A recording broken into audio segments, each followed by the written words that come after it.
Vaishnavibhyo Namo Namaha. Jai Shri Krishna Chaitanya Prabhu Nityananda Shri Advaita Gadadhar Shri Vasade Gaur Bhaktavinda. Hare Krishna, Krishna Krishna, Hare Hare, Hare Rama, Rama Rama, Hare Hare. Okay, so we were on chapter number 17, Divisions of Faith. All right. Now it's very much connected to chapter 16.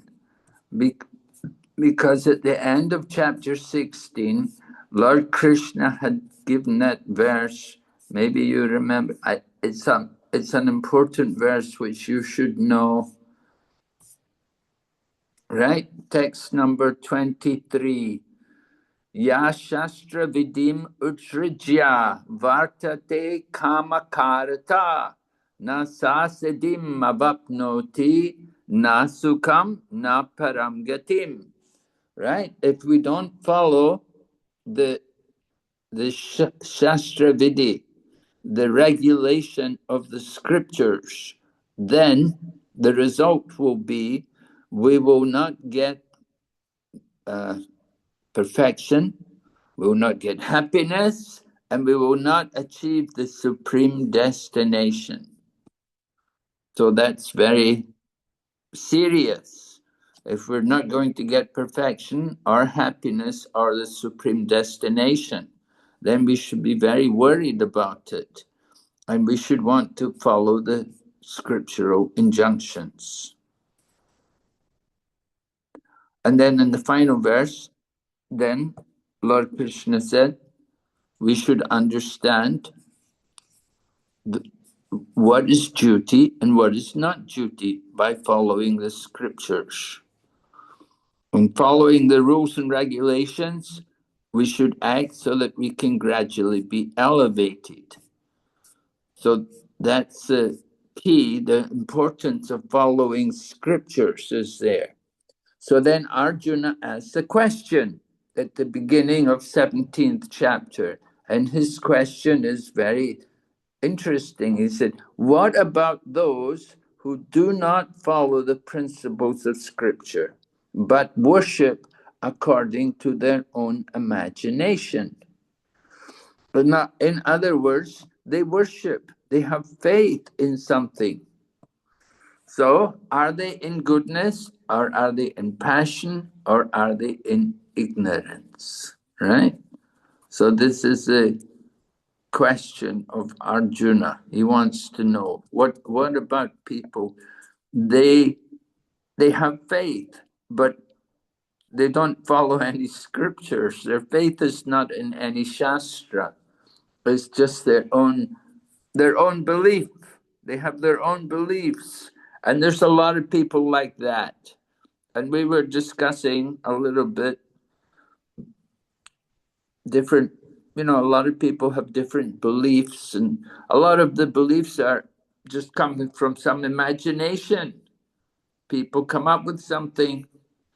There's this one man in South India, he's very popular, and he says he doesn't follow any scripture. He doesn't follow. He said, "I've realized everything myself. It's all from himself." And he's famous around the world. He's got so many followers, and he's talking so much nonsense. Anyway, this is a common thing. In Kali Yuga, we get this kind of situation. So Lord Krishna then explains, beginning in text number 2, that people's faith can be of 3 kinds, right? What are the 3 kinds of faith? Goodness, passion, and ignorance. Yes, right. Goodness, passion, and ignorance. That's right. So somebody's faith is in goodness, somebody's faith is in passion, and someone's in ignorance. So we were discussing this last night, different religious systems which are there, and how people have these different beliefs. And it's important for us to recognize that, how people are influenced by the modes of nature. It's mentioned there in the verse, Trivida Bhavati Shraddha. Trivida Bhavati Shraddha. Shraddha meaning faith, and Trivida, three kinds. So faith is of three kinds, and the three modes of nature. That's the three different kinds of faith. Faith is influenced by the material energy. That's why association is so important. Association with devotees is very crucial for our spiritual progress. Without association, very difficult to get free of the modes of nature. You need somebody who's not in the modes of nature, who's transcended the material nature, to free us, to pull us out of the material nature. So this is important. And then Lord Krishna goes on and explains about people's existence under the different modes of nature. According to the modes of nature, they have that kind of faith.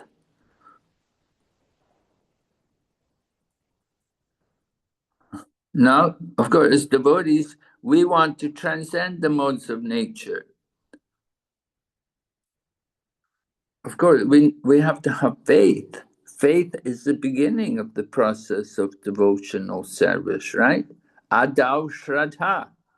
Adau Shraddha tata sadhu sango bhavana kriya anartha nivriti. Like that, Rupa Goswami described the different stages of faith, beginning with the different stages of devotion, beginning with faith, Shraddha. In the beginning, actually, some people say before faith, you have to have sadhu sangha, because you can't have that faith without sadhu sangha. You get that faith by having sadhu sangha. Just like myself, I came to Krishna consciousness, I was impressed with the devotees, the people I met. They inspire. I thought, wow, they're amazing. They have so much faith. They had so much faith.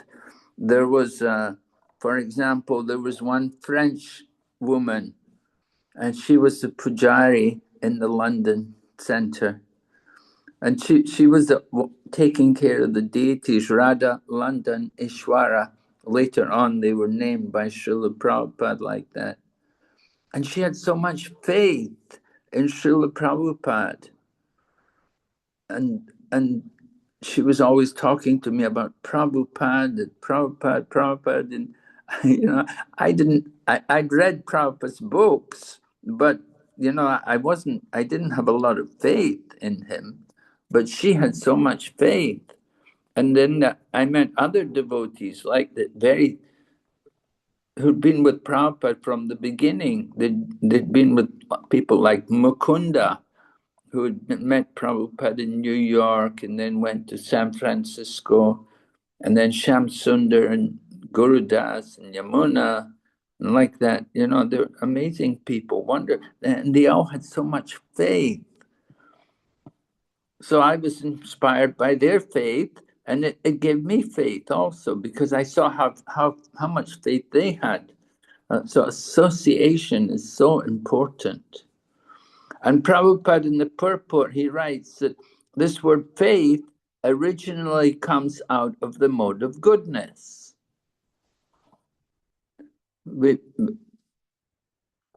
So we want to develop that faith in the mode of goodness. But what happens is our faith gets covered, we get mixed with the lower modes, and people who are not in pure goodness,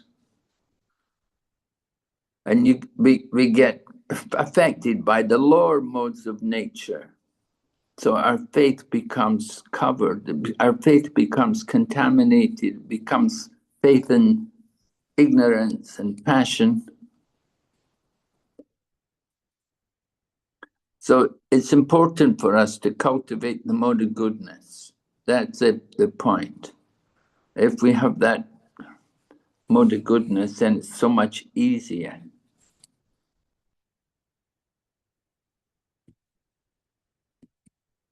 So then Lord Krishna goes on to describe about different kinds of worship, how they're in different modes of nature. Like in text number 4, and he talks about people in the mode of goodness will worship the demigods. Those in the mode of passion will worship the demons, and those in ignorance, they'll worship ghosts and spirits. So you can see how the modes of nature is reflected through the type of worship which they're doing. In the mode of goodness, they'll worship the demigod. Now, usually we say worshipping demigods is a mode of ignorance because they're worshipping to get things which are temporary and limited. And so, in a sense, worship of demigods is foolish. But still, in comparison to other kinds of worship, like if you worship the demons and worship ghosts and spirits, there's a big difference. The type of worship which they do compared to the worship of the demigods. It's but much more in the mode of goodness. And then the purport Prabhupada writes, he says that we recall that during the Second World War, a man in Calcutta worshipped Hitler because thanks to that war, he had amassed a large amount of wealth by dealing in the black market. So those in the modes of passion and ignorance, generally, they will worship a powerful man to be God.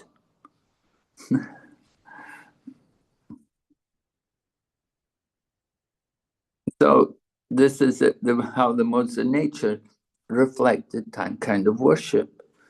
And then Prabhupada talks about the mode of ignorance, worshipping spirits and ghosts. In villages, especially in India, they're worshippers of ghosts. And Prabhupada said, we have seen that in India, lower class people sometimes go to the forest. And if they have knowledge that a ghost lives in a tree, they will worship that tree and offer sacrifices. So this is common thing in different kinds of worship are not actually God worship. But if a man is in pure goodness, he will worship Vasudeva or Vishnu, the Supreme Lord.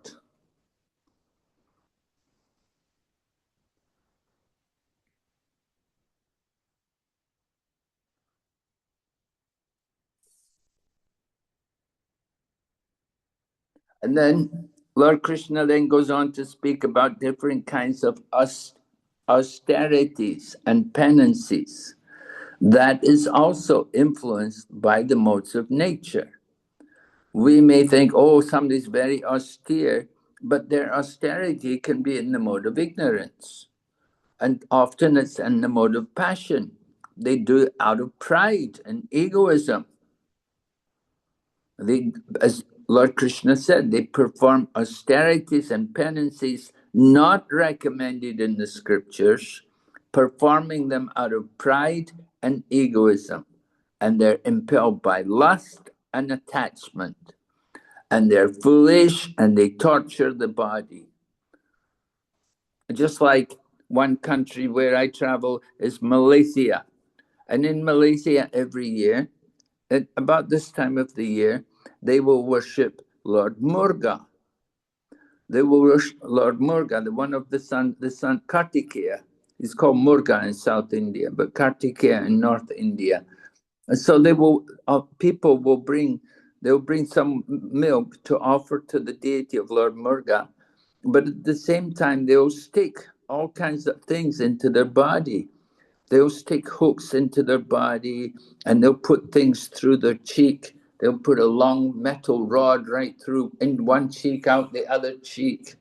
And And some people will walk on shoes with nails on them. They'll do all these things to, as a way of austerity and penance. But that kind of worship which tortures the body, it's not recommended in the scriptures. We perform austerities which are mentioned in the scriptures, just like we do fasting. But we fast according to the scriptures on Ekadasi. So that's austerity and goodness, the fasting according to the direction of the scriptures. So some people, they do fasting for material purposes. The real purpose of Ekadasi, however, is not just for fasting, but to increase our hearing and chanting, to become more attached to Krishna. So we should note here the different effects of doing austerities and penances, the reasons why they do. We do them out of pride and egoism, impelled by lust and attachment, and people who are foolish, and they torture the body.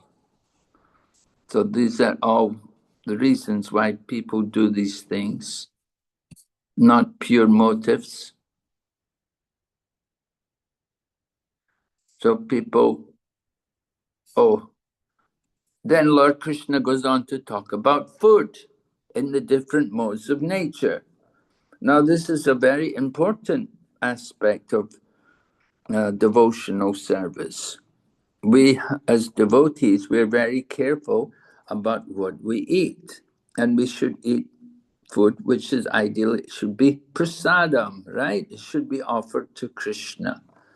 But we should understand that food is also in the different modes of nature. And we should know what kind of food is in each mode. So Lord Krishna says, each person prefers different kinds of food. Some people, they have to eat food which is very hot and spicy.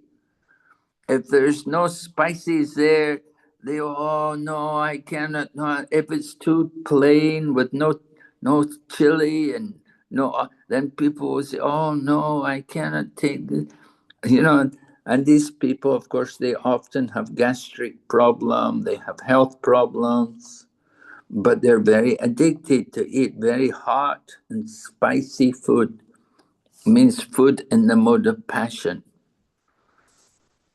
So food in the modes of nature, not only it's food in the modes of nature, but you will see also charity is also in the modes of nature. Now people say, oh, it's good to be charitable, but there's different kinds of charity. Some kinds of charity can be in the mode of passion, and some charity can be in the mode of ignorance. So Lord Krishna is explaining about this here in the 17th chapter. It's very important for us to know how Lord Krishna describes these things. So sacrifice, austerity, and charity, as well as eating, all of these things are explained in the different modes. And we have to recognize what Lord Krishna is saying. So here you can see food in the mode of goodness, text number 8. Food in the mode of goodness means it will increase the duration of life. Now, generally, everyone wants that. We like to live a longer time. We don't eat to die, we eat to live. So if you eat food in the mode of goodness, you can increase your duration of life. We can also purify our existence. We can give strength, health, happiness, and satisfaction. So these are 6 different benefits which are there by taking food which is in the mode of goodness. And Lord Krishna goes on to describe what exactly these foods are. Such food in the mode of goodness will be juicy, fatty, wholesome, and pleasing to the heart. Of course, people may say, "No, it didn't please my heart. I wanted, I wanted a lot of spices. I wanted a lot of oil. I want, people will say like that." But anyway, Lord Krishna is saying like this. He's telling us it should be like that. It should increase our duration of life. We need to eat some fruit, and some grains, some vegetables. All of these things are provided by nature. Yeah. We need to eat food which will be satisfying and purify our existence. So purifying our existence, of course, we like to say prasadam because prasadam means karma-free diet. Nowadays, there's a popular movement called veganism, and many vegans are there. They don't like to eat any animal products. They won't even take honey because honey is coming from the bee. And they don't take any dairy products because it's coming from the cow. And like that. So we agree to some extent that we should not exploit the animals. We certainly agree that a lot of cows are not treated very nicely, but we say we have our own cows, you see. And many temples, especially here in India, they have their own Goshala and they keep their cows, and the cows are protected. And even if the cow's not giving milk, the cows will be kept and looked after and fed nicely and cared for until they leave the body naturally. So the vegan movement, they protest that people are exploiting the animals, taking the milk, and then when there's no milk, then they kill the cow. So we agree that is very sinful. It's very sinful to kill the animals just to get their meat. But we explain that if we're taking care of the cows and protecting the cows will be happy to give their milk. And as in our human bodies actually benefit by drinking milk. Milk actually helps to increase the duration of life. Srila Prabhupada used to say that just by drinking milk, you get pious activities, simply by drinking milk. So milk is one of the gifts of the cow. And in return, of course, we must take care of the cow. Cow is one of our mothers, and we need to look after her nicely. So we have to also eat food which will give strength, health, happiness, and satisfaction. Certainly, health is important.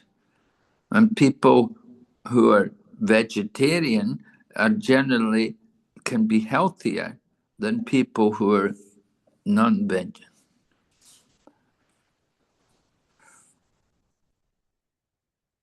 So we encourage devotees to preach about these things, that we eat food, our food is food in the mode of goodness, like vegetables and grains, all of these things.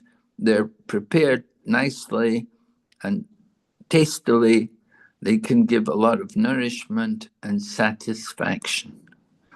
And people generally find that when they come to the temple and they're given some prasadam, they will enjoy it. They will think this food is very nice.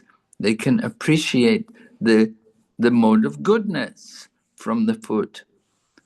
I remember I was with Srila Prabhupada in Calcutta, in 1970s there, and one man came, and the man was telling Prabhupada how the devotees had come and stayed in their house. And Srila Prabhupada was laughing, and the man was saying, yeah. He said, so many of your men, they all came, they all stayed in my house. And Prabhupada could understand how the devotees had been traveling and preaching and like that. And Prabhupada had the man take prasadam at the temple there in Calcutta.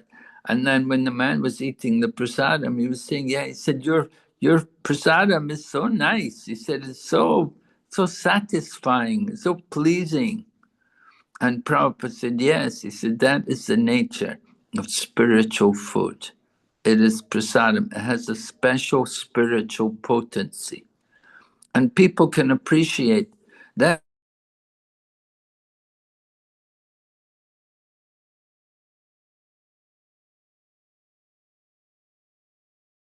So we saw Srila Prabhupada one time in Mumbai. What happened was there was a big famous man from America came. He was a scientist, and he had come to attend one of the conferences which the Bhaktivedanta Institute was having.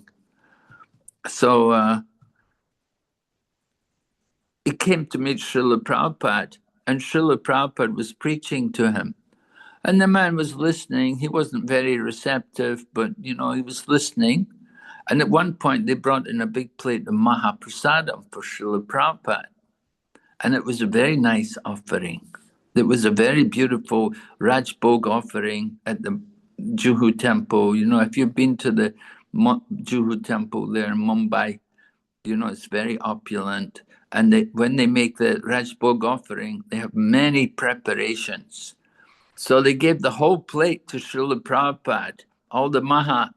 And Prabhupada took the plate and he gave it to the scientist.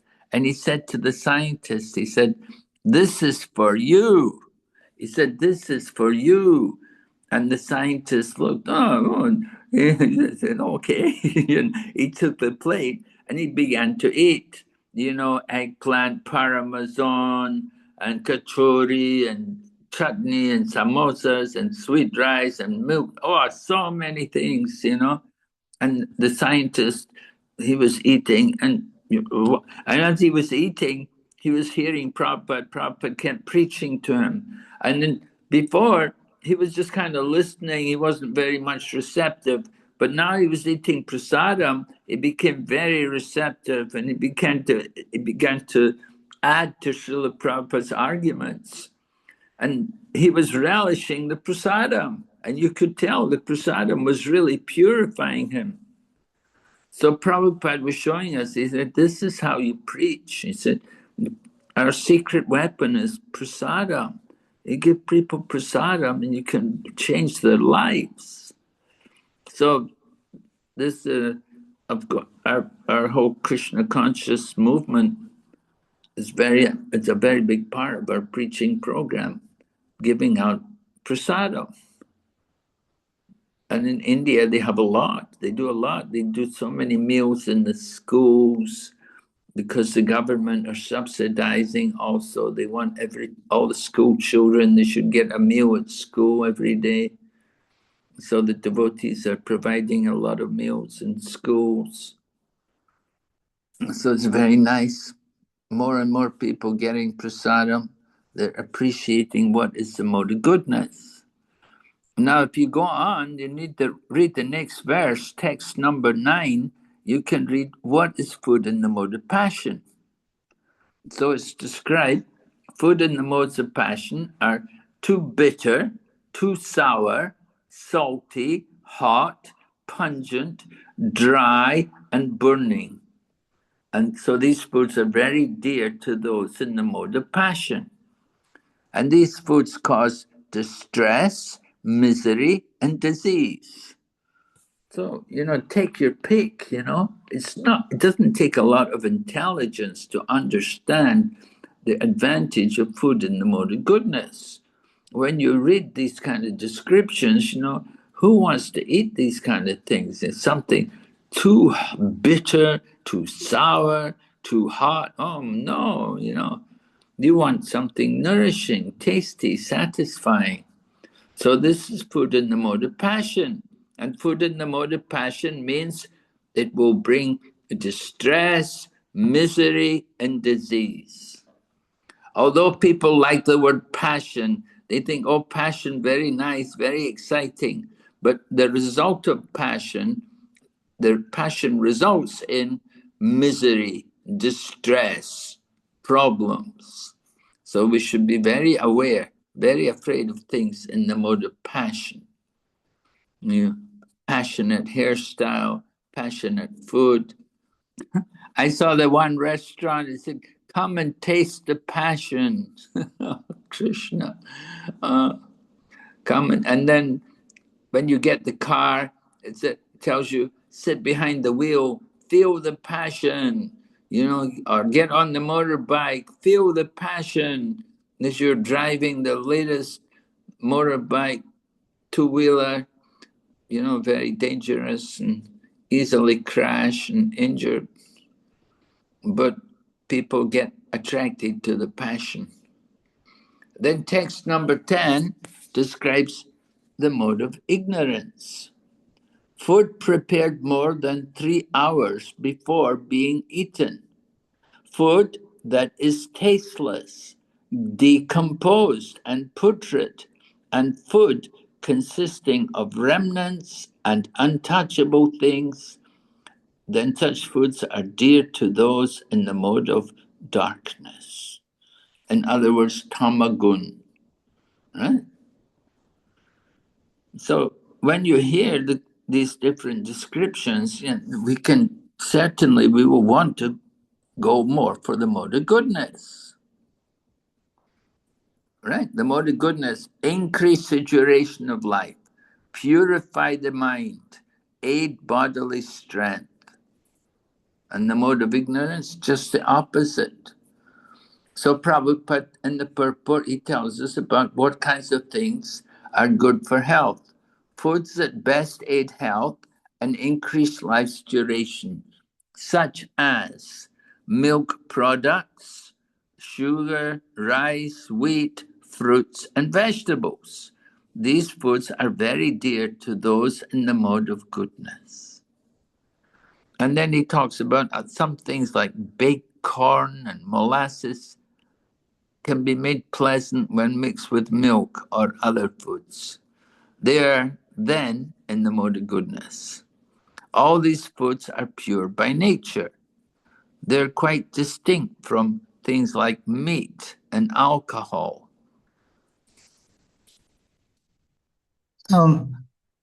Maharaj, I was reminded of something. I just going back to the modes of passion. Yeah. In classical English, as I understand, Maharaj, the word passion also means suffering.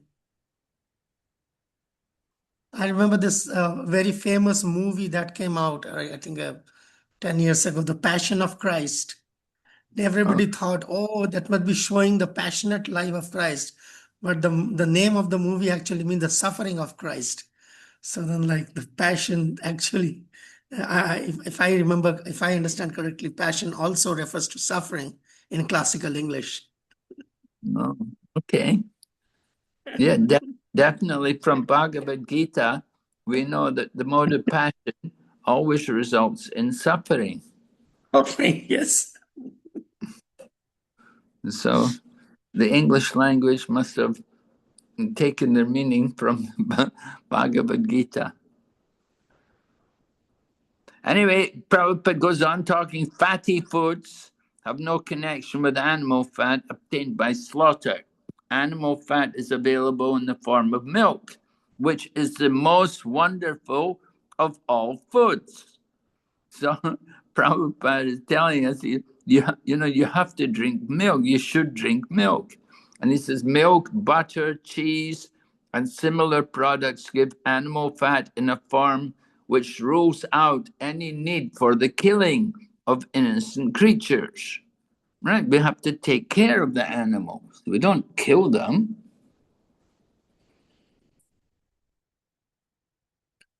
So the civilized method of obtaining animal fat is by milk. Protein is amply available through split peas, dal, whole wheat, etc. Yeah, people often say, oh, no protein. If you don't eat meat, no protein, you'll get sick. They don't know how to cook. This is the real problem everywhere. We find that when we tell people about being vegetarian, they think they have to eat just rice and green leaves. At least we have this problem in some places, like in China. They think it's an austerity. They don't realize how it can be very luxurious, very satisfying to have a vegetarian diet. But people in general, they just don't know how to cook nice vegetarian dishes. So one of the important programs of Krishna consciousness is teaching people how to cook nice vegetarian dishes and nice meals for themselves and for others, vegetarian meals. And Prabhupada, of course, did that when he first went to America. He was cooking for the devotees and he trained them all how to cook. And we used the Sunday program, my goodness, the wonderful things we would cook. It all came from Prabhupada. Very nice. Nobody complained, although people were not vegetarian, but when they got the prasadam, they had the Sunday feast, nobody was asking where's the meat. They were also happy eating nice vegetarian dishes.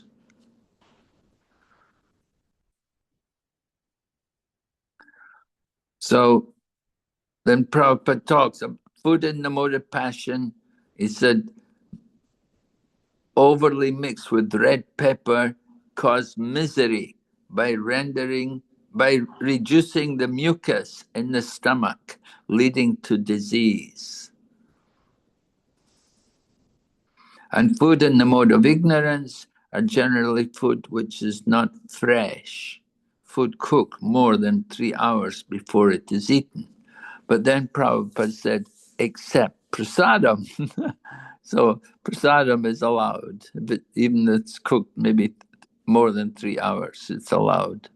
You can still take it.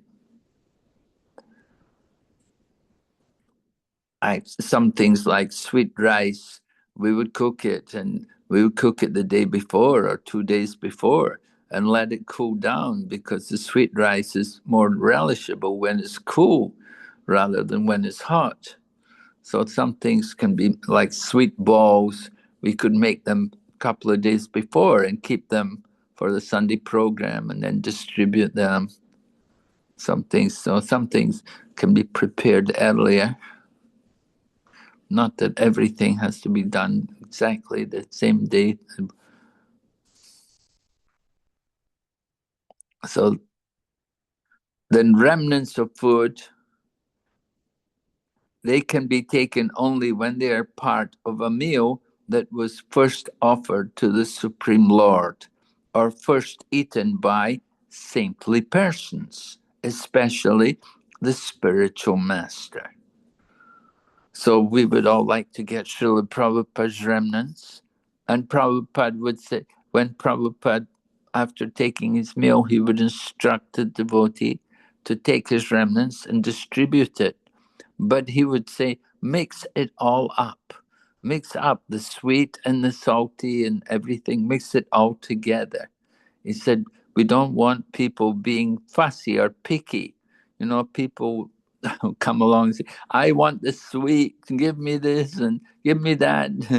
No. So Prabhupada would instruct everything should be mixed up. And then you just take without considering what you like and what you don't like, because it's all prasadam. It's maha prasadam. And we don't distinguish it from one thing from another.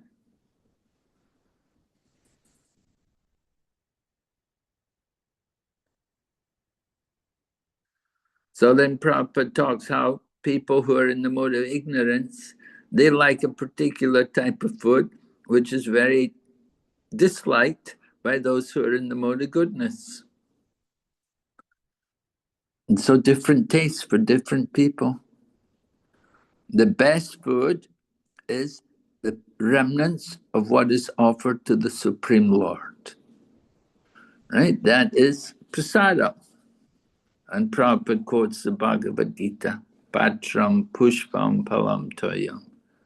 Or earlier it says, the devotees of the Lord are released from all sin because they take food which is offered in sacrifice. So food, yagna shishta, we eat food which is offered in sacrifice. When we offer the food, that is the yagya. And we take the offered food. First of all, initially it's bhoga. But once it's offered to Krishna, then it becomes prasada. And the karma is removed. So you can see very detailed, elaborate description is given here in the Bhagavad Gita of the three modes of nature and how it affects different foodstuffs and the results of these different food. And we should be very conscious what we eat. Do you have any questions? Anybody has any problem, any doubts about this? Anything to clarify about the modes and how food is affected by the modes? Hare Krishna Maharaj, Dhanvat Pranams. Maharaj, I have a question regarding which you have mentioned about the association in the modes according to faith. So I really want to be honest with you, Maharaj, regarding this question. Like, my confusion is that when somebody is new in Krishna consciousness, how they can understand the actual level of like the other devotees, like in which mood they are. Because in the beginning, here, like in the beginning, the devotees may show that they are very advanced, and even if they are like, they show us that they are on the stage of a bhava, and newcomer, like the innocent newcomer, easily get influenced by them, and later when they become mature enough, and then they came to the know that, oh, that devotee was not that much advanced in the according to the modes. So they also, like, the disadvantage is that when a devotee associate or influence a newcomer influenced by them, they also initially come to that sentimental or a bhava stage. So how a newcomer or how a practicing devotee knows the difference between the proper respect or versus the like a blind surrender, or how a newcomer can choose the safe association? Like in Pakistan, it is very rare to get association like for those who are very like advanced or who have just transcended the modes of nature. So how to choose that, and also how to like understand that like from those who are we are influenced them, we consider them as Mahabhagavat, like here in Pakistan, and we use like some kind of flattering lines that oh, without your mercy I cannot do, even those devotees are not so much advanced. So how to deal with that? So this is my question, Maharaj. Yes. It's a question close to everyone's heart. Yes. Yes. Yeah, every place has its own problems. And certainly, I'm sure you have very definite problems there in that particular place. How to deal with it? We definitely want to. It is natural that in the beginning people come in and they think they're coming into the association of pure devotees. You know, that's it. Generally, it's a common thing. I remember Rabindra Swarup Prabhu talking about this. He said that, you know, when the people first come to Krishna consciousness, you know, we're very respectful and we think everyone's a pure devotee, all the people there. And gradually we start to see that, you know, maybe they're not really so advanced. And then gradually, you know, we become sometimes offensive also. But it's nice in the beginning if they do respect people, because then they can make advancement. because they're being respectful, they're being humble, and they're respecting other people. So that helps them to progress. They have faith and like that, they're going to take Krishna consciousness more seriously by being impressed by others. Then they want to practice better. And then gradually they start to see things which are not quite correct. So then they begin to have some doubts and things. And we had a case recently. There was another interesting case. They were saying to me something about, someone, a very, very senior man, in age-wise, his bodily age, he was like, something in the 80s, and he was getting married, and it really shocked devotees. It was definitely not surprising. It's certainly something which really shouldn't happen, but still these things happen, and it's a shock for the devotees that it tests their faith. And we think, I've come to Krishna consciousness, and these kind of things are happening. So we have to see everything in relation to Shastra. We have to be guided by Shastra, and we have to hear from Sadhu and Guru also.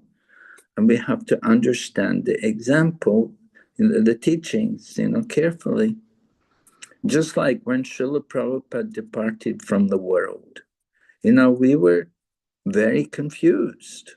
Our whole movement, we were quite confused what to do. And we were all young, and Prabhupada had departed, and the movement had to go on. So it took some time for us to actually understand the solution. And of course, the solution was that we have to read Prabhupada's books more, and we have to take shelter of Prabhupada's teachings more and hear more and more from Srila Prabhupada and understand what is the actual situation and how to judge everyone, how to see everything. We have to see things through the eyes of Scripture, not just by our sentiment. That is the point, that simply being sentimental, then we will have problems. We will get issues which will confuse us. So we have to understand properly the teachings of the Shastra and understand the message also of sadhus and guru, what they're saying. Then we can understand properly what is the right association and what is the not so good association. We shouldn't just be sentimental. Just because someone's been in Krishna consciousness a long time doesn't mean that they're advanced. We sometimes think like that. They think, oh, they've been a devotee so long, they must be so advanced, But it doesn't mean that, We have to understand there's more to spiritual advancement than just being around, just being present, Physical presence doesn't really help you to advance. You have to do more than just being physically present. You have to really hear carefully, and we have to practice seriously and be very careful how we practice. We have to know what are the elements of basic practice in Krishna consciousness, and not get confused.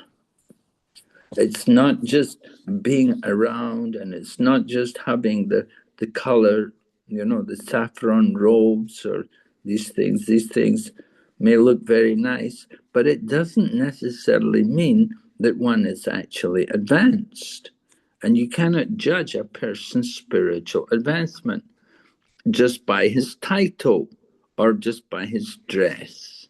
We have to look more, not just simply the external features.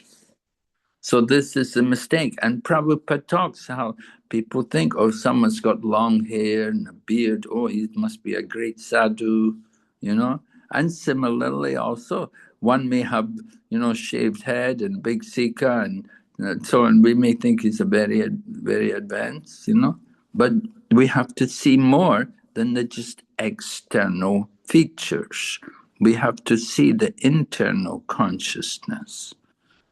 So Prahlad Maharaj, he tells Devahuti what is actually the qualifications of the sadhu. You know, tolerance, merciful, friendly to everyone. He has no enemy. He knows the shastra, and these different things. We don't see anywhere that, oh, he has to be in this ashram, or he has to have, you know, the external features are not the important thing. But we're sentimental and we look at the externals. We don't see the real nature of the person. And Prabhupada also talks about you have to hear from the person. How does he speak?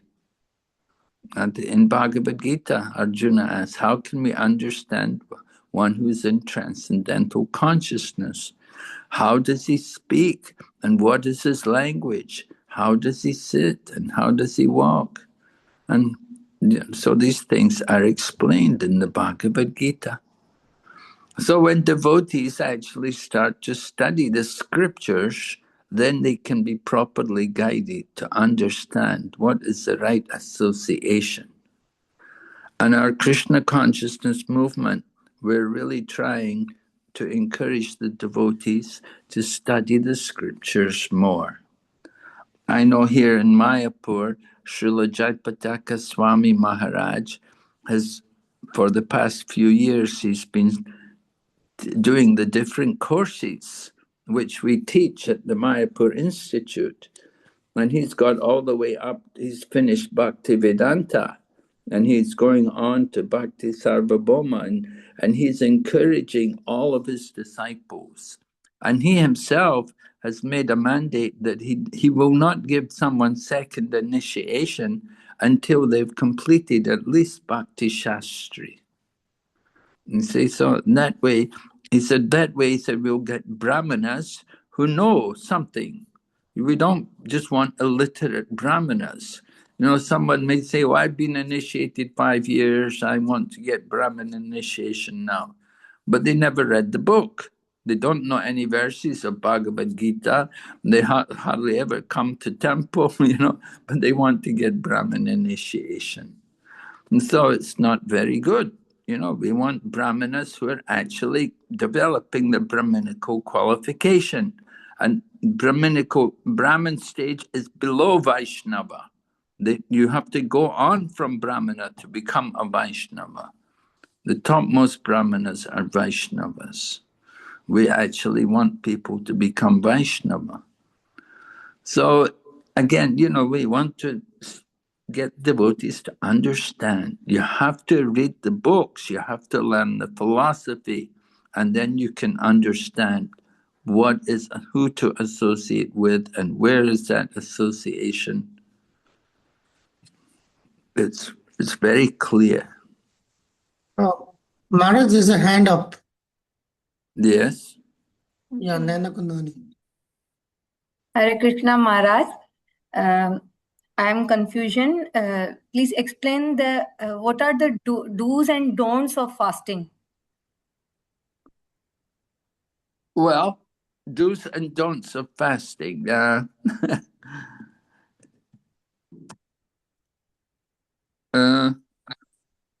We're fasting from meat, fish, and eggs. We're fasting from onion and garlic. We're fasting from tea and coffee. And so that kind of fasting, very good, right? Every day. Do that fasting. Fasting is not very important. We don't usually take grains on the Ekadasi. So that is our fasting. No grains and beans. Beans also. Means also no dal and no beans. Green beans also on Ekadasi. The reason is to give allow our organs, our stomach, some rest, because usually we eat too much anyway. So every couple of weeks we have this kind of rest day. We give the organs a break. Don't eat so much, and it's quite good for us to be able to do more chanting in that way. If we spend less time eating, then we have more time to hear and chant.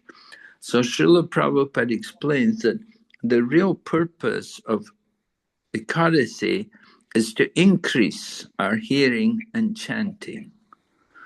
So if you're fasting, it's an opportunity to increase your hearing and chanting. We don't worry so much about, just fasting. But what's important is to do more hearing and chanting. Just like we're coming up to Purushottam Mass this year. So Purushottam Mass, it's considered a very inauspicious time for things like marriage. It's not a good time for material things, for business, but it's very good time for spiritual practice. It's a very good time to do chanting and to study scriptures. So sometimes fortunate people, they'll make a point they'll stop everything for 1 month, Purushottam Mass, and just concentrate on spiritual practice. Mm-hmm. Another hand up, Maharaj. Another time. I have another confusion. In the purport 17.7, there's a line, a demoniac person may think that he can force his enemy or other parties to comply with his desire by this method, but sometimes one dies by such fasting. Yes. Mara, elaborate it. Well, people die by fasting. Yeah, it does happen. Sometimes people, they try to fast, and their body just cannot take it. There was a case actually. There was this one man in Europe. He was a devotee, and he was overweight, and so I think he was told, you should reduce your weight.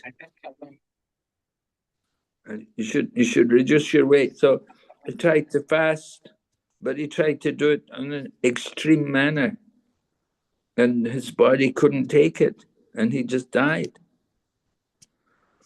So sometimes it happens like that. You have to be careful about fasting. So Srila Prabhupada, he gave us very lenient way of practicing Ekadasi. He just said, no grains and beans, you see, and we can take things, vegetables and fruit and salads and stuff like that. Some people have gastric problem, they have to eat. They have to eat. So, okay, take things like that, take vegetables and fruit and grain, but they can avoid the grains. Maharaj, there's another hand up. Gayatri. Yes. Hare Krishna Maharaj. Yeah. As you mentioned, Hare Krishna. Yes, Hare Krishna, go ahead.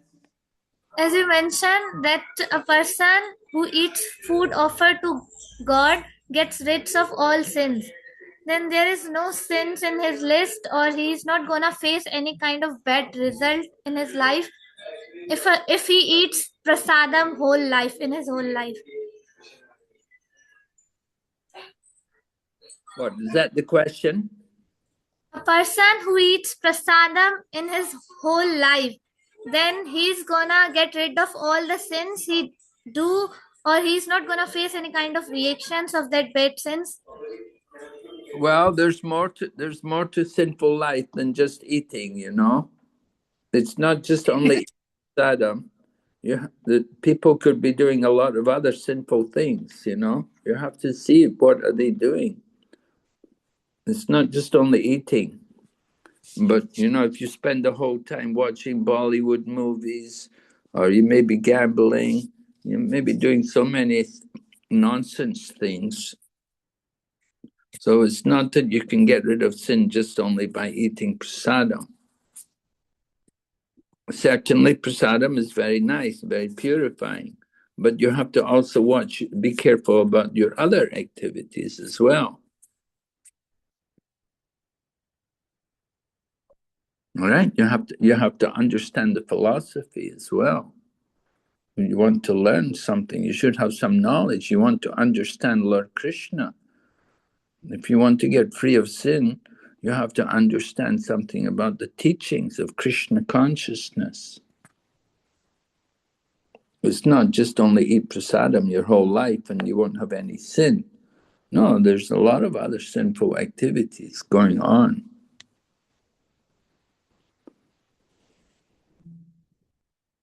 Of course, eating prasadam is very nice. It's very good. People eat prasadam. But I don't know that they can just go back to Godhead just by eating only. So we have to get people to hear. Lord Chaitanya didn't talk much. Yeah, you know, oh yeah, he didn't mind distributing prasadam to everyone, but he gave more importance to hearing. You want people to actually develop their spiritual life, then they have to hear, and they have to hear regularly. They have to hear carefully. They have to take in what they hear, and they have to understand and apply it. You understand? Yes, Maharaj. Yes, thank you. It seems to me that there is more to life than eating. Yeah. Mm-mm. Okay, so food is a big topic. Definitely. You can see. So sometimes actually people say our Krishna conscious diet is not very healthy because we do have a lot of sweets and things, you know.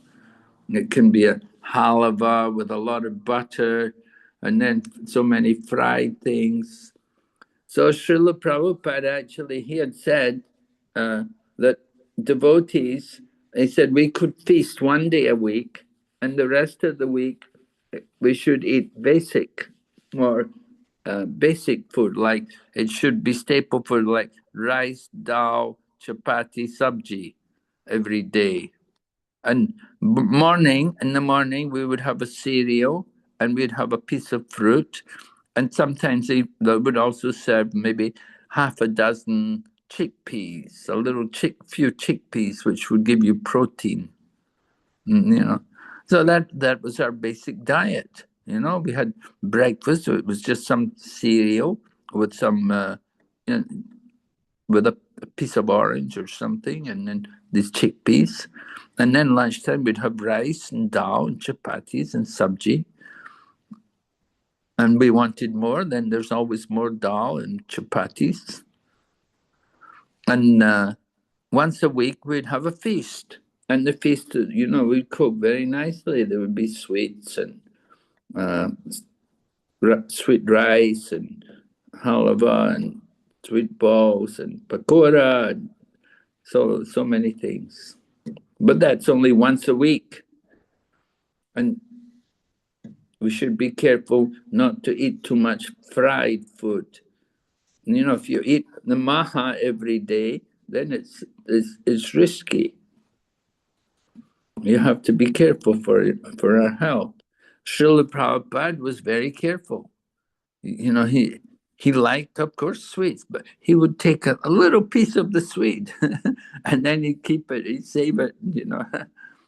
He was very, very controlled, very, very moderate. And even when he would go on international flights, he would take his tiffin with him. He would bring his food with him.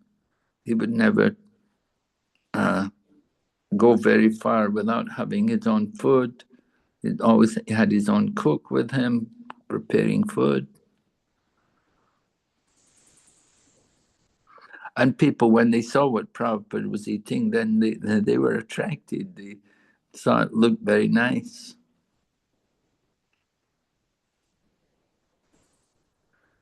Okay, so definitely, you know, we want to be careful about taking too much sweets and too many fried foods. Be careful.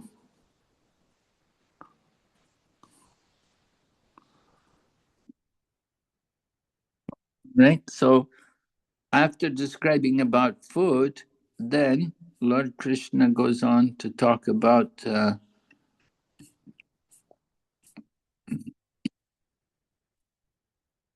sacrifices. Yeah, sacrifices. So here we can see text number 11. Of sacrifices, the sacrifice performed according to the direction of Scripture, as a matter of duty, by those who desire no reward, is of the nature of goodness.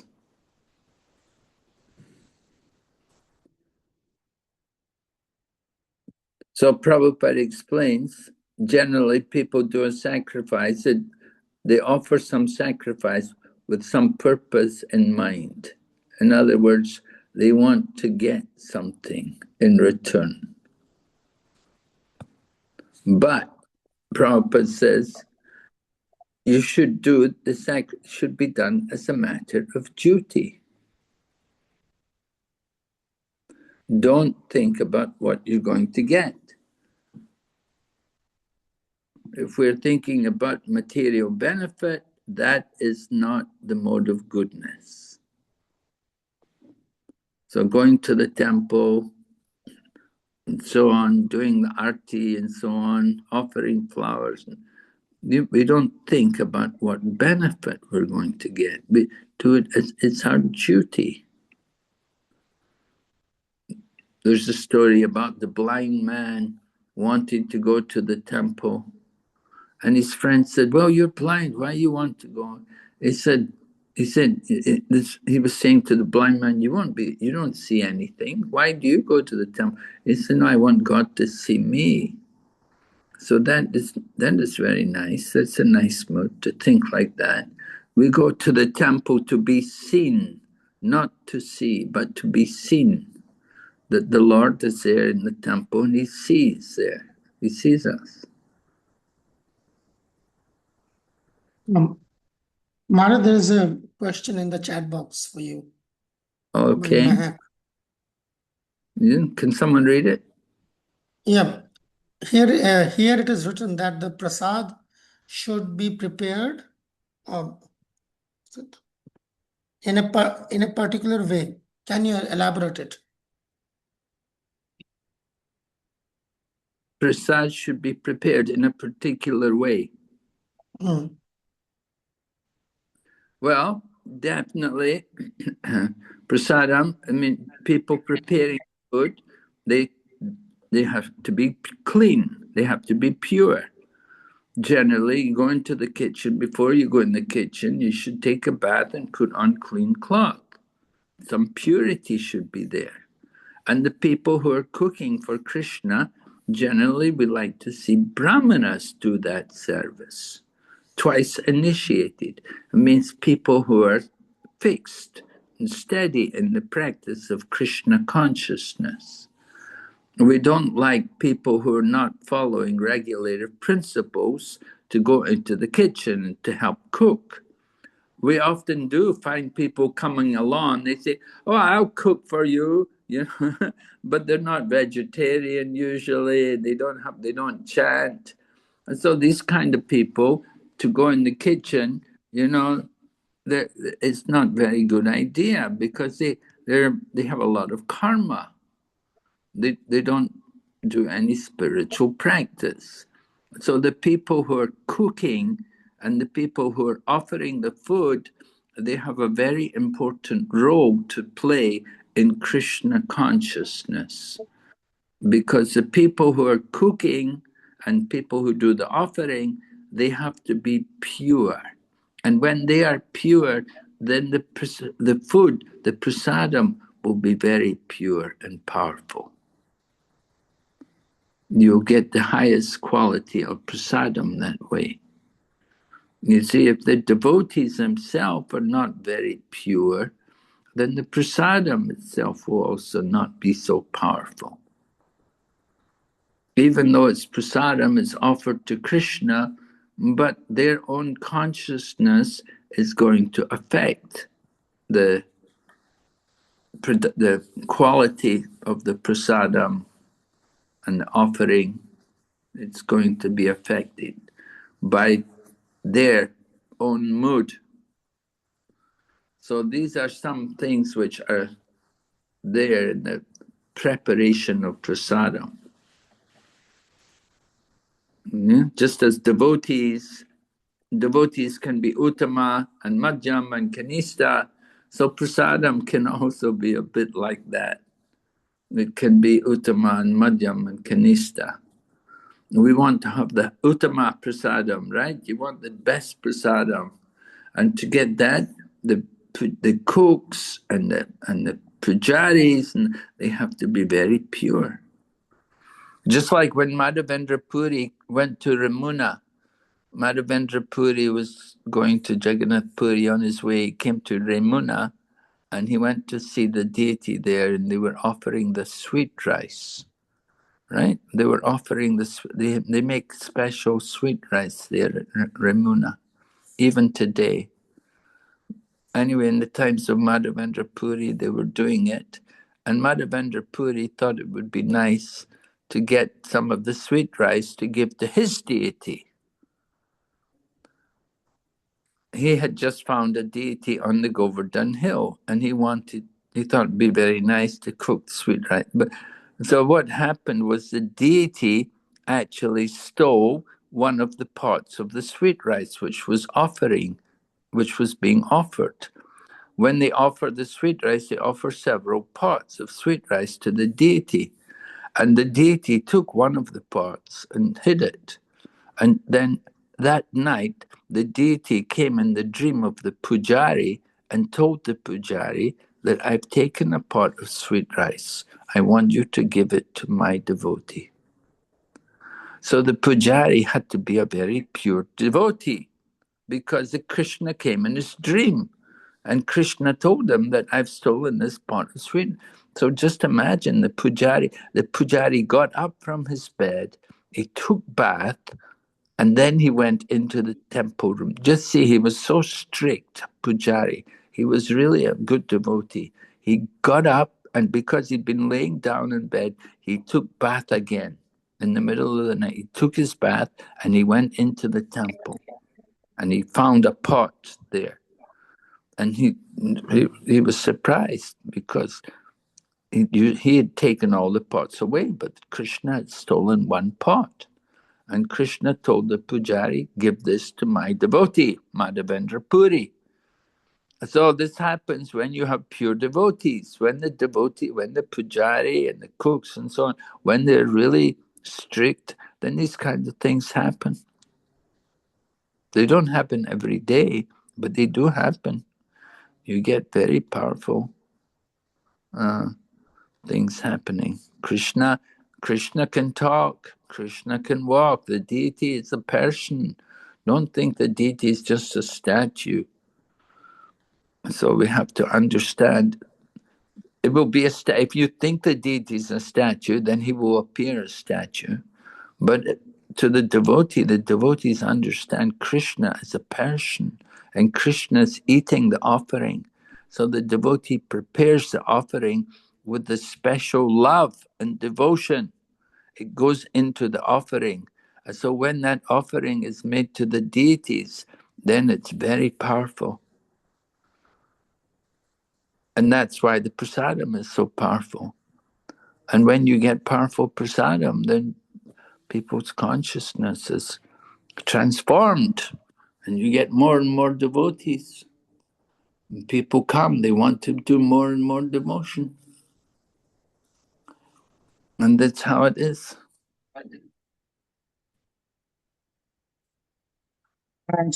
Mar, I'm afraid there are more hands up in the air. Oh, It's good. Matt Let's Mulani. hear. Let's go through the questions. Yeah. Well, very nice. Intelligent people will have questions. So let's Yeah, hear. yeah, the intelligent one. Matt Mulani, go ahead. Hare Krishna Maharaj, accept my humble offenses. I have one more question, that sometimes people say that temple is also in our home. So why should we go to temple for worship? Why you can't worship at home, at your home? Well, you can. We don't say you cannot. Yeah, you can do it. Prabhupada used to worship at home, but Prabhupada also used to go to temple too, because it's nice, if you have a family particularly, you need to bring your family to the temple.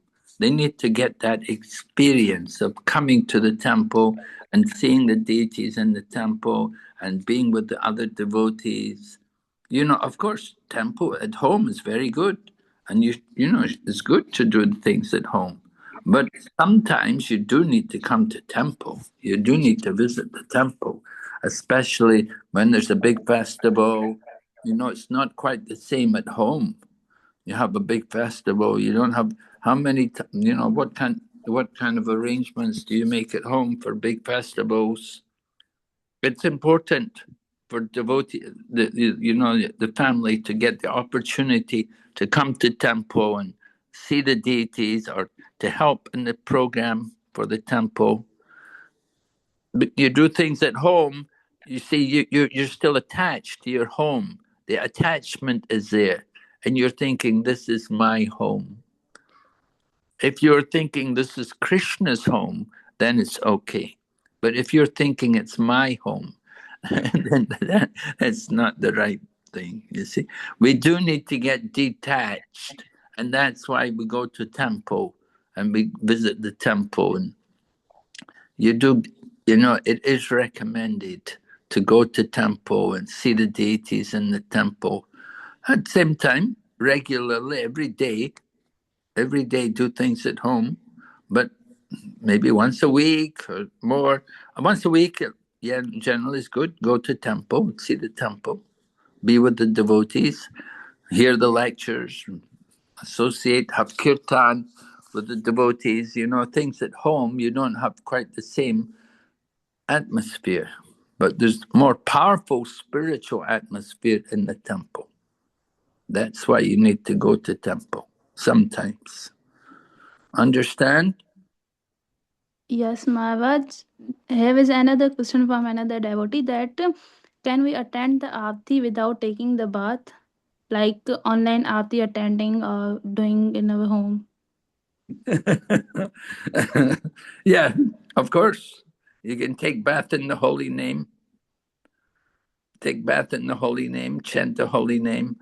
Some people, they live in countries like Russia and China. It's very cold, and sometimes they don't have hot water. They don't have the opportunity to take the bath. And so at least take bath in the holy name. But, we shouldn't just be lazy about it. But certainly you can come to temple. We wash the feet, wash the hands before you go into the temple. Like that. Wash the feet, wash the hands, wash the mouth. You shouldn't like that. Then you can go into temple. We don't say everybody has to take a bath, but it's a good idea if you can. If you're going to go on the altar and work with the deities, then you do need to bathe. But if you're just going to visit the temple, then it's not so strict. We don't have so much rule about it.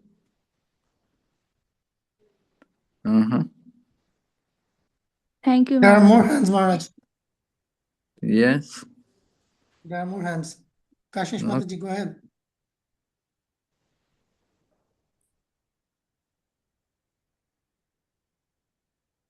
Our video is frozen. Ishwar Prabhu, he had a comment. He made a comment. Ishwar Prabhu made a comment. Hare Krishna. Something. Yeah, Kashish Mataji, can hear you.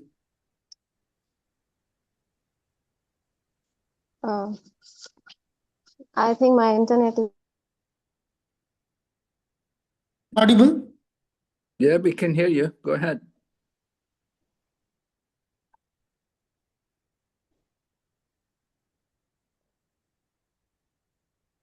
You can turn off your video. Turn off your video and we can hear you.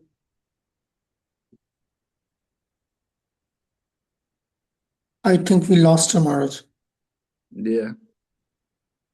Okay, Ishwar had a comment. Yeah, Ishwar had a comment. I don't know where is Ishwar now. Ishwar vanished. No, Ishwar is still around. Hare Krishna. Ishwar had a comment. Can I have a question. Can I ask now? Yeah, go ahead. Yes, Maharaj. Actually, I have two questions. One is about ghost. Some people deny their existence and some people accept. I want to ask, do they hurt people without any reason, or there is some reason behind it, like past time karmas or anything like that? Well, there may be. We don't know, but generally, the ghost will come someplace where some place is not very clean, and so that then there's more opportunity for the ghost to enter into that kind of place, especially places where people are intoxicated and so on. And then that evil spirits and ghosts they can enter into these kind of people. The ghost has a subtle body, and because he's only got a subtle body, he cannot satisfy his senses. So ghosts like to enter into some other body. They like to possess another person's body. And the type of person whose body they enter and can take possession of is somebody who's intoxicated, who's not in any kind of sense of control of their body and emotions. Mm-hmm. And they can do harm. They can do harm. Maharaj. And my other question is, yes, Mm-hmm. okay. Your other question? Sorry, Maharaj. Yes, about demigods. In Pakistan or maybe in India, we have heard that, and maybe I have seen some people also, that demigods, as Devi or Guru, like that, enters into the body of a person, and people go to them and ask their material question and material desires for to fulfill that, or like these type of things they ask. So is it possible to enter in a person's body, a demigod enters or a guru or someone enters into the body of the person? Like Devi, I have heard Devi Mata that come into the person's body, or Hanumanji come into the person's body. I mean, is it possible? I don't think Well, so. yeah. Often these people are not genuine. It's often, it's a dramatic presentation. It may be possible to some extent, just like Chaitanya Mahaprabhu, he could expand into other people's bodies. There were other people. There was this one devotee, Lord Chaitanya would enter into his body, and he could do things, everything, just like he was Lord Chaitanya Mahaprabhu. Lord Chaitanya because Lord Chaitanya is the Supreme Lord, so he's everywhere. So he's in every. So he could he could enter into the body of this other devotee.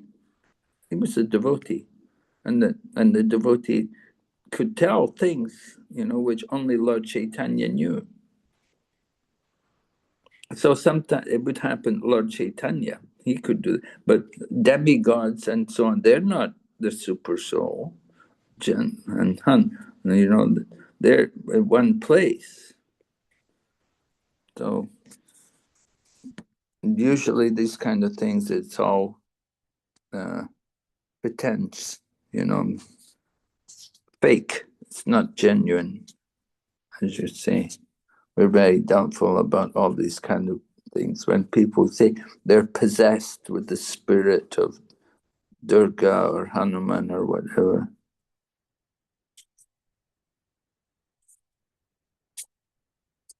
Yeah. Thank you so much, Maharaj. Okay, any other question there? There's a comment in the chat box. Yeah. It's Ishwar is saying, as here we read that food which are kept for more than 3 hours are considered tamasic. So some devotees offer food to God and he eat. Oh, this is the question. So some devotees offer food to God and eat half of it and then put it into the freezer and then eat it in the next day. So, so it is the right, like the kind of prasadam. So what are your comments on that? Well, Prabhupada said, prasadam, you could keep it. It's not the most healthy thing to do, but because it's prasadam, it's spiritual, so you can do that. But of course, everything according to time and circumstances. He must have some good reason why he puts it in the fridge. He only eats half of it. It would be nicer to distribute. When you offer prasadam, it should be distributed. We don't just cook for ourselves, but we should cook and we should distribute to others. That's a proper culture. That you cook some food and offer to Krishna, and then you distribute the prasadam. You invite people. Prasadam is available. Please come and take some prasadam. But to put it in the fridge and keep it till tomorrow, oh my goodness, Yeah, you can do it, but it's not the highest standards, If you want to do like that, I think it's a bit miserly to do like that, Why don't you distribute the prasadam? You know you're only going to eat half, so first distribute half and then take the other half. That will be much nicer. Ishwara Prabhu, I hope that's clear. Okay. Thank you. Hare Krishna. All right, so we're hearing about sacrifice. Sacrifice done for some material benefit or for the sake of pride, you should know to be in the mode of passion. So sacrifice, just like our sacrifice, yagya, we do sankirtan yagya. So if someone may do sankirtan for some material benefit, or somebody may be doing sankirtan just for the sake of pride. Oh, I want people to see I'm doing sankirtan. I want people to know how religious I am. So, of course, that's not the right consciousness. The consciousness should be that we're doing it for the pleasure of Lord Krishna. Or you could say we're doing it as a sense of duty with no desire for a reward. Right? And we're doing it because it's the direction of Scripture that we're encouraged to perform Sankirtan. This is the Kali Yuga Dharma, Hari Nam Sankirtan. So it's done, it's according to Shastra, and it's for the pleasure of Lord Krishna.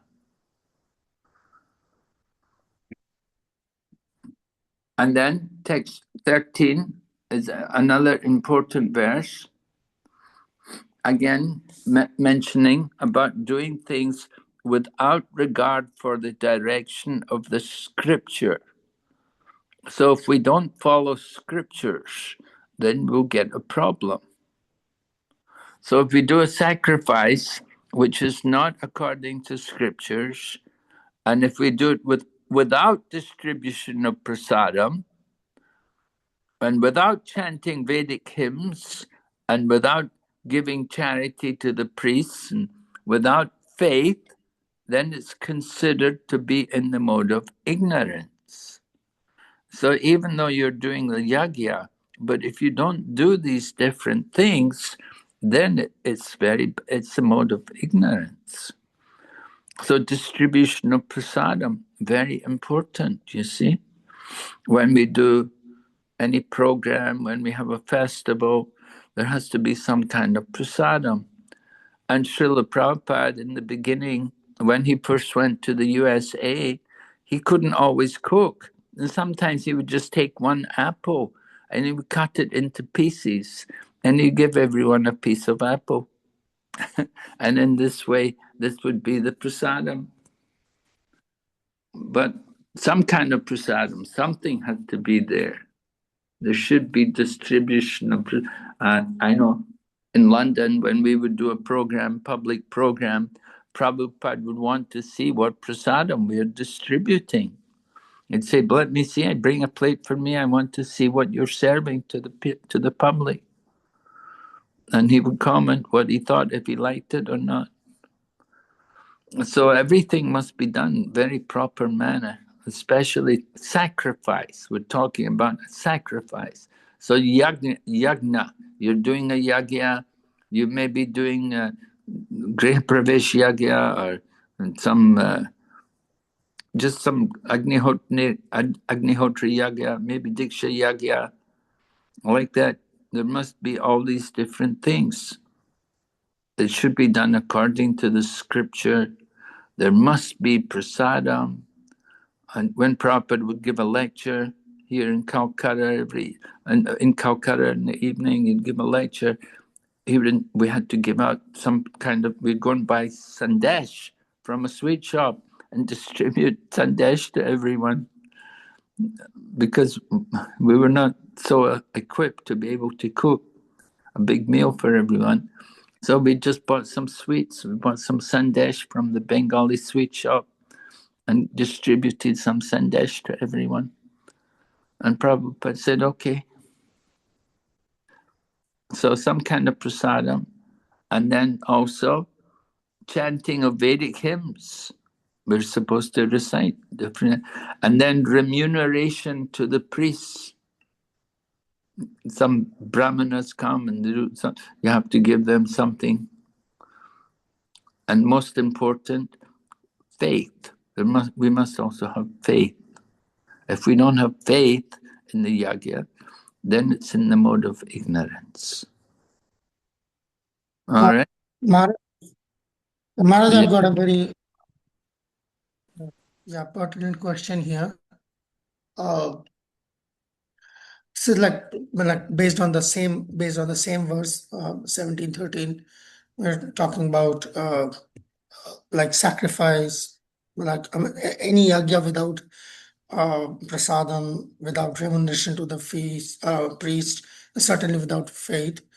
Here, as so far as the remuneration to the priest is concerned, say for example, a program like this one, like education program like in Bhakti Shastri, where we are certainly there are facilitators, there are teachers who are obviously imparting knowledge, and there are students who are receiving this knowledge. What should be the mode of, I would say, mode of exchange or reciprocation from the students? I mean, what is the duty of the students? I'm asking this question because the culture of Gurukul or the culture of Dakshina is unheard in Pakistan. They are not subjected to that culture. I mean, this is the very first time. So The only thing that they are accustomed to is the secular education system, where we basically give a fees and take education, which is like more very transactional. So as opposed to that, please comment on this one. Well, I remember when I was initiated. I was initiated in London. It was I was 21 or 20, 21. I just graduated from university, and I took a job, and I was working for a few months only before I joined the Krishna consciousness movement. So when I joined, I gave whatever money I had, I'd given it to the temple. They had a temple in London. We had a small place. We were renting a place, and we had Radha Landanishwara. And I knew that they didn't have much money, so I gave whatever money I had to the temple. And then after some time, Prabhupada came. Some months later, Prabhupada came, and we were initiated. Then after the initiation ceremony, that evening, Prabhupada called in the temple president, and he said to the temple president, he said, I initiated about 12 of your men here today. And he said, none of them gave me any donation. Prabhupada told the temple president. And the temple president said to Prabhupada, he said, Prabhupada, they don't have any money.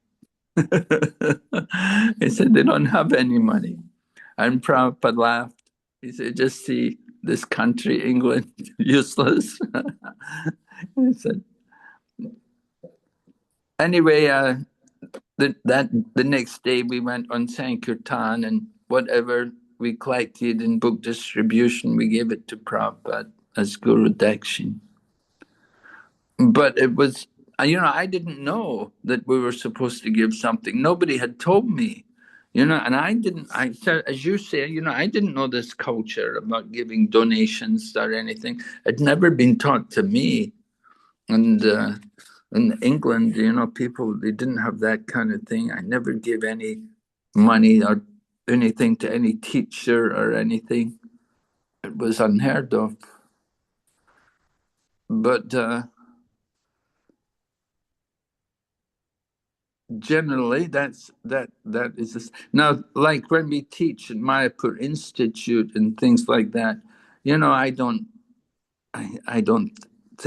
expect to get donations for teaching, in Mayapur Institute, because the students are already, they pay money for the course. I don't think they should be giving money to the teachers also, and I certainly don't feel comfortable to take money from the people when I'm teaching here in Bhaktivedanta Institute. It's something which we do out of love, that we want. We're happy. It's our business, it's our pleasure to discuss the philosophy and to teach the philosophy with devotees and with people who have an interest in Krishna consciousness. And it's our greatest pleasure.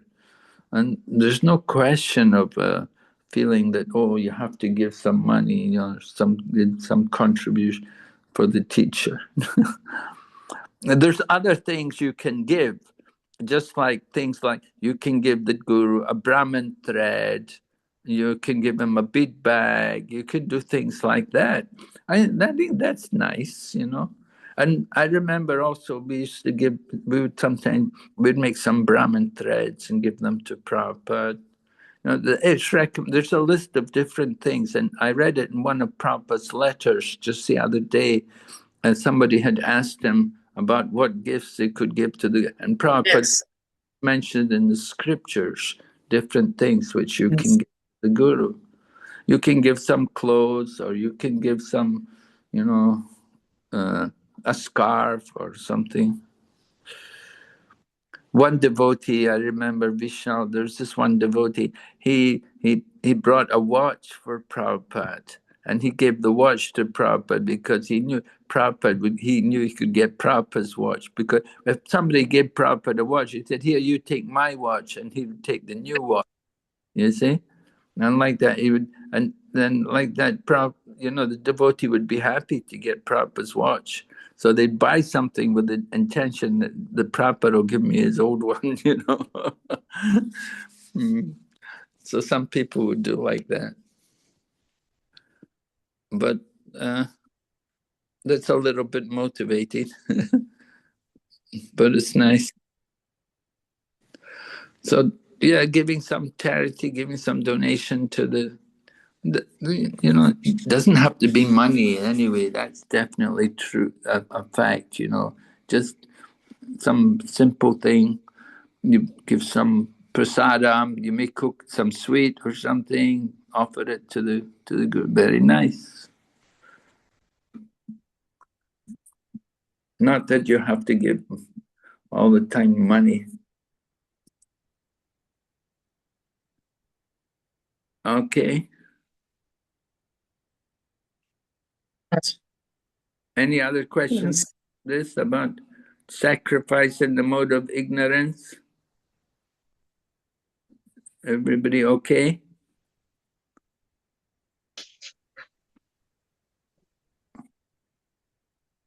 Prabhupada says sometimes people worship demigods just to make money and then spend the money for recreation, ignoring the scriptural injunctions. Such ceremonial shows of religiosity are not accepted as genuine. They are all in the mode of darkness.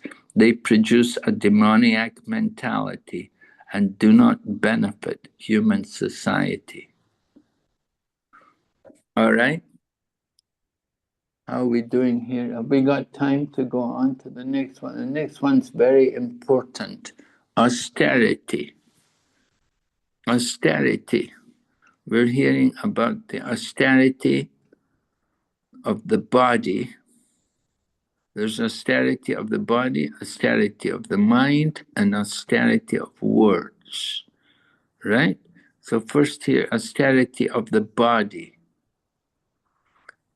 And that consists in worship of the Supreme Lord, the Brahmanas, the spiritual master, and superiors like the father and mother, and in cleanliness, simplicity, celibacy, and non-violence. So this is the austerity of the body. We should worship the Supreme Lord, and we have to respect, at least offer some respect to Brahmanas, the Guru, and superiors. I heard this story. There was this one devotee, Brahmananda. He was a very big, strong-built American man, and he'd become a devotee. So his mother came to visit the temple. Actually, there's two brothers, Gargamuni and Brahmananda. Gargamuni is still there. He lives in Vrindavan. And Brahmananda was a big brother, and he was bigger and stronger than Gargamuni. And Gargamuni is not small. Anyway, Brahmananda, he was a champion wrestler when he was a student. He used to wrestle. He was he was champion. And his mother came to visit Prabhupada. And when his mother came to visit Prabhupada, Prabhupada said to Brahmananda, "Bow down to your mother." And Brahmananda had to get down on his knees and bow down to his mother. So Prabhupada taught devotees like that you have to respect, you have to show respect for your father and mother. So bowing down. Brahmananda also, he was such a big guy, he said to Prabhupada one time, he said, Prabhupada, he said, sometimes he said, I don't feel like bowing down to you. Prabhupada's the guru, and Brahmananda said to Prabhupada, sometimes I don't feel like bowing down to you. But Prabhupada said to him, do it anyway. So even you don't feel like doing it, you do it anyway, because it's a duty, it's etiquette. Right? So because he was so big, it's not so easy for him to get down on all the time. But anyway, he would do it. He was very devoted to Prabhupada. He loved Prabhupada. Brahmananda Prabhu Ki Jai. All right. So worshipping the Lord like that.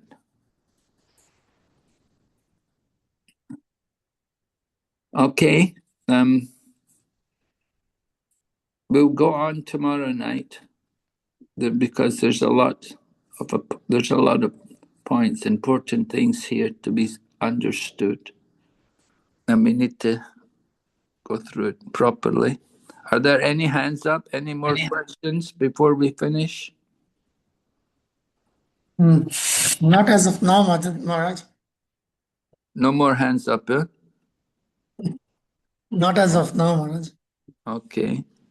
Okay, so you can think over what we've been covering, and note down your questions, and tomorrow night we'll be back, and I want to hear if you have any more questions about these things, because this is very important. Understand these things clearly, right? Austerity of the body, austerity and cleanliness. Cleanliness is internal and external. So keeping everything neat and clean, very important for us, and keeping our heart also clean by chanting the holy name. And then simplicity. Simplicity. Not being too complicated, be straightforward. Don't lie and cheat. Don't try to deceive people. Be honest. And celibacy, also very important for men and women. And household life, married people, they can also practice control according to religious principles. And then non-violence. Non-violence means don't get angry unnecessary. Control your anger. Remember, 3 gates to hell. And so anger, if you're becoming violent to others, then it's not very good. We'll go into the mode of ignorance. We'll go into hell. So we must avoid this tendency to become angry, to scream and shout and lose your temper.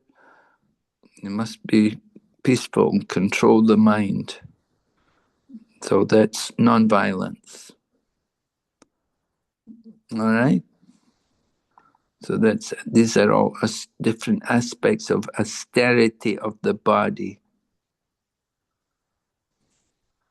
We have to do austerity, right? There's the austerities. Body, mind, and words also. We'll hear tomorrow night. All right, so we'll stop here tonight. Thank you very much. Srila Prabhupada. Jai. We thank you, Maharaj. His Holiness Bhakti Vigna Vinashak Nashik Maharaj ki Jai. Jai. Jai. Maharaj. Krishna Hare Maharaj, Krishna thank you so much. Maharaj. Thank you, Thank you so Hare much, Krishna. Maharaj. Hare Krishna. Krishna. Hare Krishna.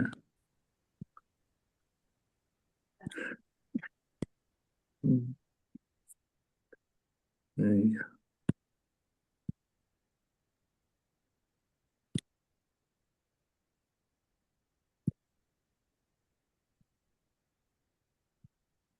Hare. Log in. Okay so majority तो सब निकल गए हैं। कुछ devotees हैं, जैसे मैं कहाँ गई, लक्ष्मी माता जी दिखाई दे रही मुझे, तानिया माता जी दिखाई दे रही मुझे यहाँ अभी भी, और एक रिया माता जी दिखाई दे रही है। 3 तो मैं कह सकता हूँ, ऐश्वर्या ऑल्सो। ये कल का देना, और उसका अगले हफ्ते, उसके बाद सारा भक्ति शास्त्री बंद हो जाएगा। अगर आप में से कोई ऐसा है ना कि ओहो 6 महीने हो गए किसी महाराज से बात नहीं की, कहीं आप लोगों का हाल वैसा ना हो जैसे कई लड़के होते हैं ना, बेचारे प्रपोज करते करते रह ही जाते हैं सारी जिंदगी। ठीक है ना? आप लोग का भी ऐसे ही लग रहा है, 6 महीने हो गए हैं, जबान नहीं खुली है, खुलेगी भी नहीं उसके बाद, बस और एक हफ्ता रह गया है। हिम्मत करके पूछ लो जो पूछना है, नहीं भी पूछना है कोई क्वेश्चन, जबरदस्ती पूछ लो। आज भी कुछ लोगों ने हिम्मत दिखाई है, ठीक है ना? तो हिम्मत दिखा के मुंह खोल लो अपना, वरना ऐसे ही रह जाओगे। ठीक है, अभी भी कह रहा हूँ, कर लो जैसे तैसे। लक्ष्मी माँ जी, ऐश्वर्या माँ जी, तानिया माँ जी दिख रहे मुझे, रिया माता जी, कर लो जो करना है, नहीं तो फिर रह जाओगे पूरे बस। और तुम्हारे पास कल का दिन है, पता नहीं अगले हफ्ते कितने दिन है। अगले हफ्ते टेक्निकली 3 दिन है, पर मुझे लगता नहीं 3 दिन चाहिए 18 चैप्टर खत्म करने के लिए, खत्म हो जाएगा। ठीक है, कर लो जो करना है। ओके, हरे कृष्णा। अपना हरे कृष्ण प्रभु जी। Are they offline?